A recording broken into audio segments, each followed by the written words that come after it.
आई। So start करते हैं आज का lecture. So just recall what is the definition of orthogonal matrix. A matrix A is said to be orthogonal if A का transpose equal identity equal A transpose A का product. यानी एक matrix को orthogonal कब कहेंगे? जब ए और A transpose का प्रोडक्ट आइडेंटिटी के इक्वल हो और ए ट्रांसपोज ए का प्रोडक्ट भी आइडेंटिटी के इक्वल आ जाए। सो एक रिजल्ट पे हम मूव करते हैं। If A is n cross n matrix, then A is said to be orthogonal.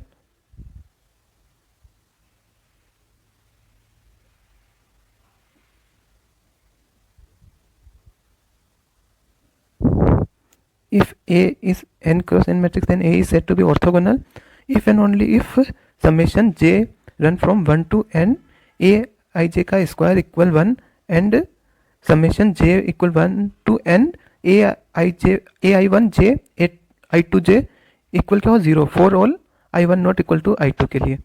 सो ऐसे मैट्रिक्स को हम और if and only if summation i1 run from 1 to n A I J का square equal 1 and summation i1 to n A I J 1 A I J 2 equal क्या हो 0 for all I J not equal to J के लिए।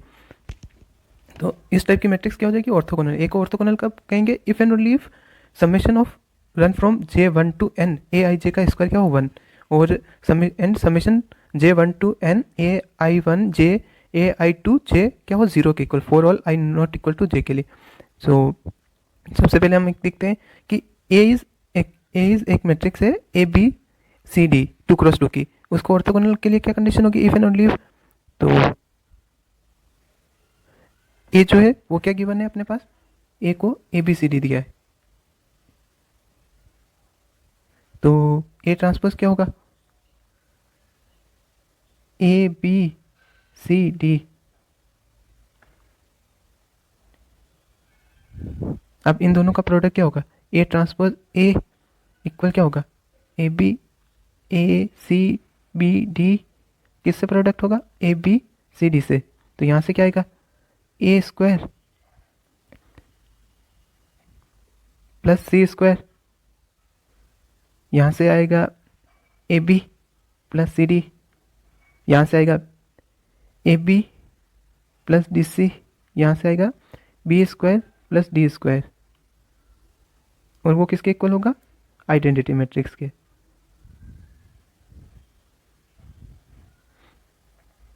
तो यहाँ से क्या हो गया? A square plus C square किसके इक्वल होगा? 1 के। A B plus C D किसके इक्वल होगा? 0 के। A B plus D C किसके इक्वल होगा? 0 के। B square plus D square किसके इक्वल होगा? 1 के। तो जो कंडीशन पूछी गई है वहाँ पे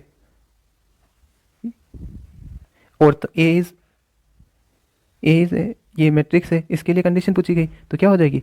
ए स्क्वायर प्लस बी स्क्वायर का जो ए square plus C square, A square plus C square क्या हो जाएगा? 1। और इसी टाइप से वो बाकी दोनों कंडीशन भी लिख देंगे जो वो ऊपर जैसे लिख रखा है ना, समेशन ए आई जे का होल स्क्वायर इक्वल 1, उस टाइप से वो in general N cross N के लिए। बट हमने क्या 2 क्रॉस 2 के लिए इसको वेरीफाई करा। कैसे करा? एक कोई ए बी सी डी एक मैट्रिक्स है, ए ट्रांसपोज क्या होगा? A B A C B D. तो ए ट्रांसपोज ए का प्रोडक्ट करेंगे तो क्या हो जाएगा? ए सी बी डी प्रोडक्ट करेंगे ए बी सी डी से।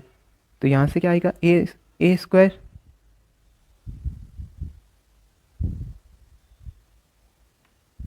ए square plus C square A B C D S C D C और A square B plus D square. तो ये किसके इक्वल है? आइडेंटिटी के। तो यहाँ से आइडेंटिटी के इक्वल है तो उनके करस्पॉन्डिंग कोई मैट्रिक्स 2 मैट्रिक्स इक्वल कब होते हैं? जब उनके करस्पॉन्डिंग एलिमेंट इक्वल हो। तो यहाँ से क्या आ गया? A square plus C square किसके इक्वल हो जाएगा? 1 के।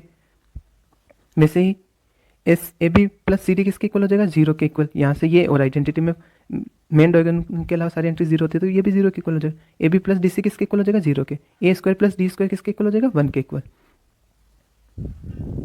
सो अब हम पढ़ते हैं मैट्रिक्स के और टाइप्स पे आते हैं। नेक्स्ट, इफ़ ए कोई n क्रॉस n की मैट्रिक्स है जिसकी एंट्रीज कॉम्प्लेक्स नंबर है या कोई से भी फील्ड हो, तो एक को हर्मिशन और सेल्फ एडजॉइंट को हर्मिशन बोलते हैं।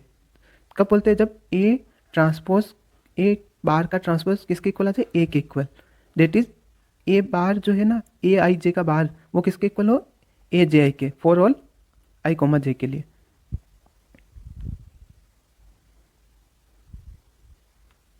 यानी कि अपने पास कोई मैट्रिक्स है, उसका ए थीटा करेंगे, वो किसके इक्वल आ जाना चाहिए, ए के। ए थीटा मीन्स होता है ए बार का ट्रांसपोज, वो किसके इक्वल आ जाए, ए के। तो उस ऐसे मैट्रिक्स को क्या बोलते हैं, हर्मिशन और सेल्फ एडजॉइंट। ए बार का ट्रांसपोज के इक्वल आया तो उससे क्या होगा कि जो अपना ए आई जे का बार है वो किसके इक्वल आ जाएगा, ए जे के, ए जे आई के, फॉर ऑल आई जे के लिए। अब यहाँ पे एक स्पेशल केस आ जाता है कि आई और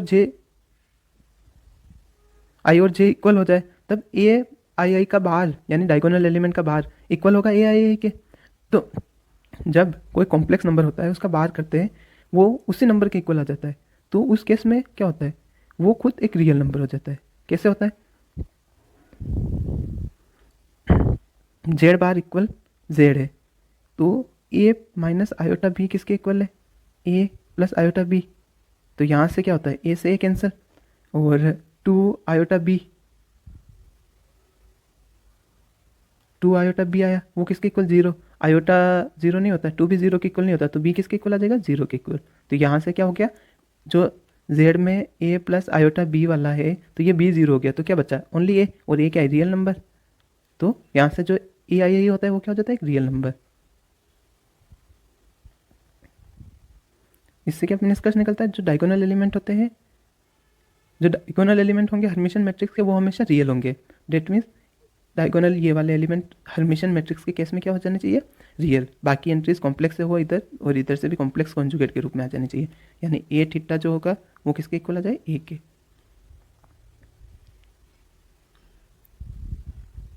ए is said to be skew hermitian matrix.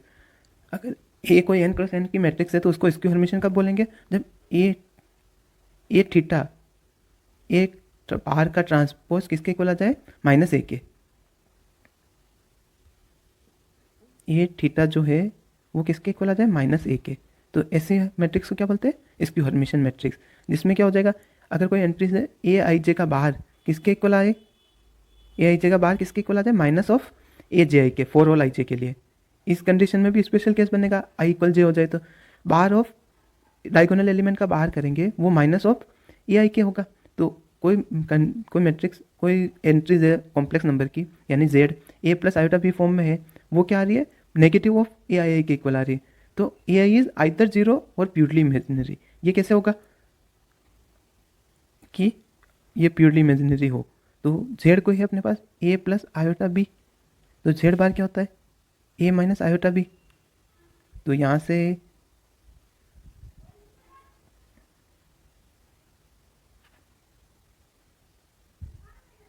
Z क्या आएगा, A plus iota B, Z bar क्या होगा, ए माइनस आयोटा बी। इन दोनों को इक्वल करेंगे, Z equal Z, Z bar equal को जेड होगा, तो ए प्लस आयोटा बी किसके इक्वल होगा, A minus iota B, sorry minus of A, minus of A plus iota B equal होगा ए माइनस आयोटा बी के। तो minus of,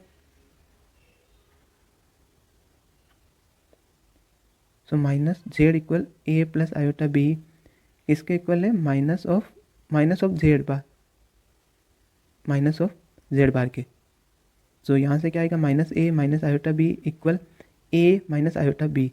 तो iota B से ये वाला कैंसिल, तो क्या आया अपना 2a इक्वल ज़ीरो, यानी ए इक्वल जो प्योरली रियल पार्ट है वो क्या आ गया, ज़ीरो। तो यहाँ से क्या निष्कर्ष निकला, जो अपना एंट्रीज है इसकी डायगोनल एंट्रीज इसकी हर्मिशन मैट्रिक्स की, वो क्या आ गई, प्योरली इमेजिनरी या ज़ीरो हो सकती है। डायगोनल एंट्रीज या तो प्योरली इमेजिनरी होगी या ज़ीरो। प्योरली इमेजिनरी मतलब आयोटा वाली फॉर्म वाली हो, रियल पार्ट नहीं होना चाहिए, वो ज़ीरो हो जाना चाहिए। जैसे ये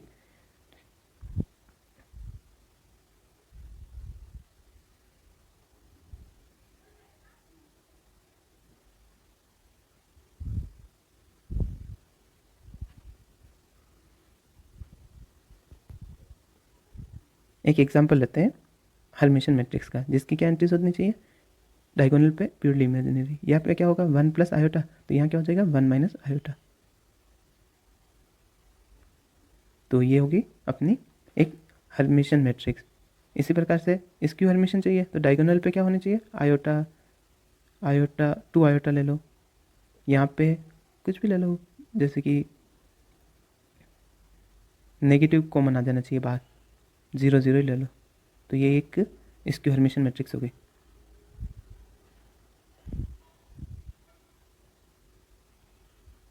unitary matrix, A matrix A is N cross N order की है, उसको यूनिटरी का बोलेंगे इफ़ ए और ए ट्रांसपोज का प्रोडक्ट, ए और ए थीटा का प्रोडक्ट इसके इक्वल हो, आइडेंटिटी इक्वल हो ए थीटा और ए के प्रोडक्ट के, यानी कोई मैट्रिक्स है एन क्रॉस एन ऑर्डर की, A matrix order of N cross N is said to be unitary if A और ए थीटा का प्रोडक्ट इक्वल हो, identity equal A theta A का प्रोडक्ट भी आइडेंटिटी।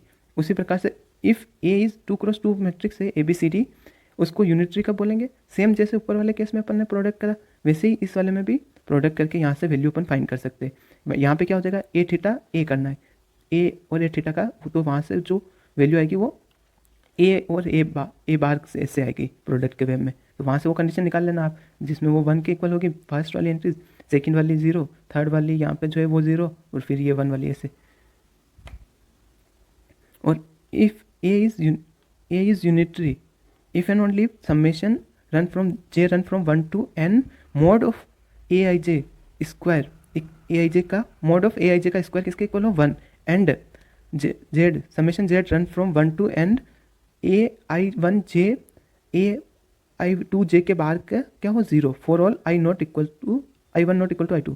और इसी प्रकार summation if and only if summation I run from 1 to n mod of A I J का square किसके इक्वल हो 1, and summation I run from 1 to n A I J 1 और ए I J 2 के बाहर किसके इक्वल हो 0 for all J 1 not equal to J 2 के लिए।